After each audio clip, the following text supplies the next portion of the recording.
Allô, moi c'est Léa. Moi, c'est Adèle. Donc, dans le cadre du cours IPMSH à la dernière session, nous avons fait une recherche sur l'automutilation chez les jeunes adolescents. Et le constat principal qu'on a découvert, c'était que le sujet était peu connu.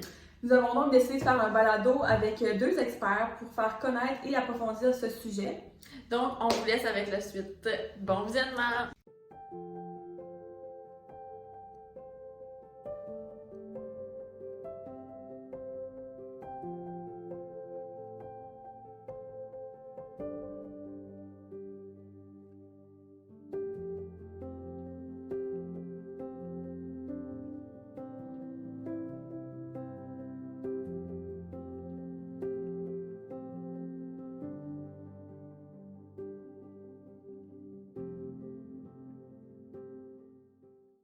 Bien, d'abord, l'automutilation, pour moi, c'est la façon que je le comprends, c'est un comportement qu'on adopte pour s'infliger une blessure physique, pour s'infliger une douleur physique, pour venir apaiser une douleur morale.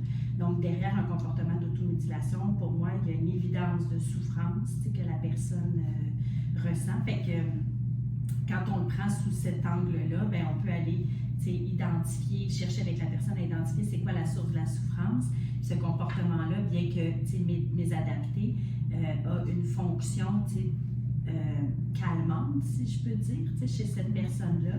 La majorité, sinon la totalité des clientes que j'ai eues, c'est particulièrement féminin là, dans mon cas, pratiquaient l'automutilation en se lacérant avec des lames de rasoir ou des lames d'aiguisoir. Puis c'est arrivé chez plusieurs que la lame est cachée dans le cover de cellulaire. Donc, derrière, comme le cellulaire, donc accessible en tout temps. Certaines filles me disaient faire ça là, dans les toilettes de l'école. Fait que principalement, c'est ça ce type de comportement-là auquel j'ai été confrontée. Mais l'automutilation en général peut prendre d'autres formes que celle-là. Certaines personnes peuvent se frapper, se brûler, se mordre, se tirer les cheveux. Mais moi, ce que j'ai été témoin, c'est vraiment le comportement de lacération. Parfait.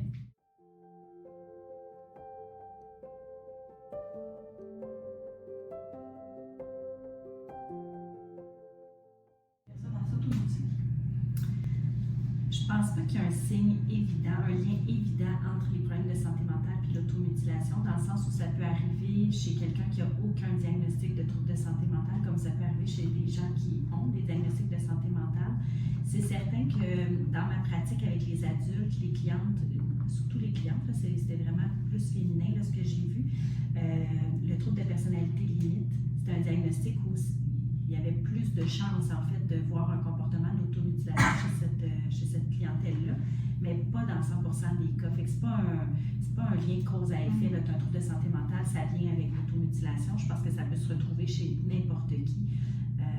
Fait que pour moi, il n'y a comme pas d'évidence claire.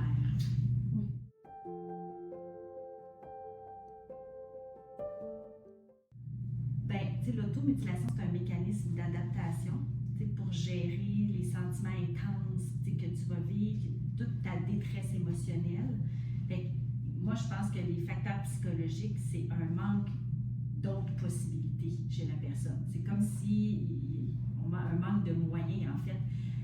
Puis tu parlais d'anxiété. Moi, tantôt, je disais qu'il n'y avait pas vraiment de lien significatif, mais j'aurais tendance à croire qu'il y a une forme d'anxiété qui doit être présente là, chez les personnes qui ont cette pratique-là. Les circonstances de vie que tu peux vivre dans cette période-là d'adolescence, comme une rupture amoureuse, de l'intimidation, mettons que tu vivrais, je ne sais pas, le divorce de tes parents, des situations qui génèrent beaucoup de stress. Si tu n'as pas les moyens de faire face à ça, tu n'es pas assez solide, puis que tu n'as pas l'impression qu'il y a un soutien autour de toi suffisant, c'est là, je pense, que tu peux glisser vers cette pratique-là. Ah oui, exact.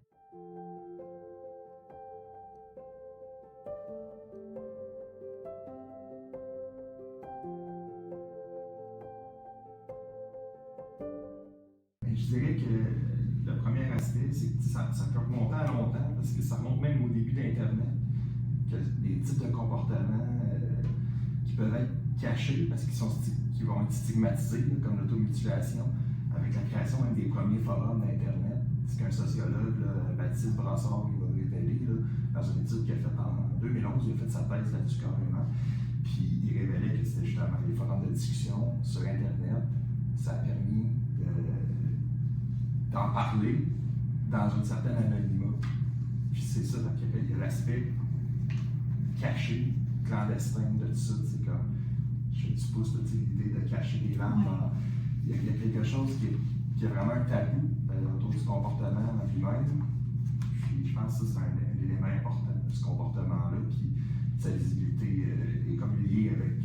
Il y en avait avant, je pense qu'il y en a toujours eu. Il y en a-tu plus aujourd'hui? C'est une autre question.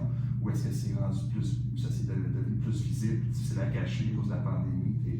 T'es chez vous, t'es dans le domicile familial tout le temps, fait que là, tes parents peuvent voir que tu fais ça.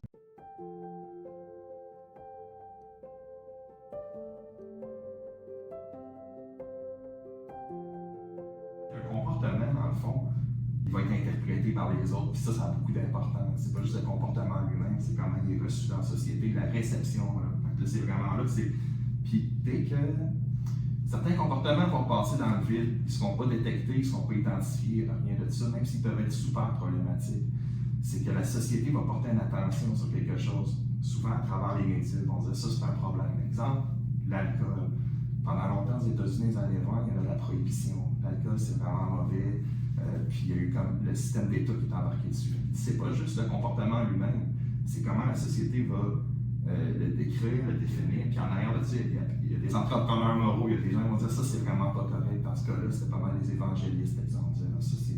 Il y a un côté moraliste dans ça, il y a un côté, ça c'est pas bon, puis c'est pas bon, puis si on voit le faire, on va donner une étiquette négative. Si tu bois de l'alcool, t'es un alcoolique, puis là, tout en bas, fait que ton comportement te désigne, c'est une théorie de l'étiquetage, tu vas t'étiqueter, à partir de ça, il faut que tu joues un rôle dans la société, vu dans le regard des autres comme quelqu'un qui est déviant. Puis je pense que, justement, c'est le fait que la pratique de l'automutilation soit clandestine, soit cachée, c'est parce que c'est su, c'est connu, c'est intimement su que c'est pas quelque chose qui est bien vu.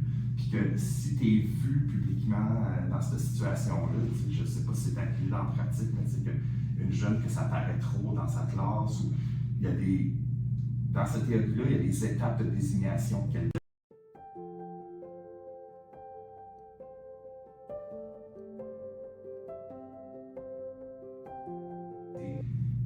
Ça peut être exagéré dans le discours, puis je pense que ce que ça a comme retour après ça, dans comment c'est vécu dans le quotidien, c'est que justement, on va cacher ce comportement-là le plus qu'on peut.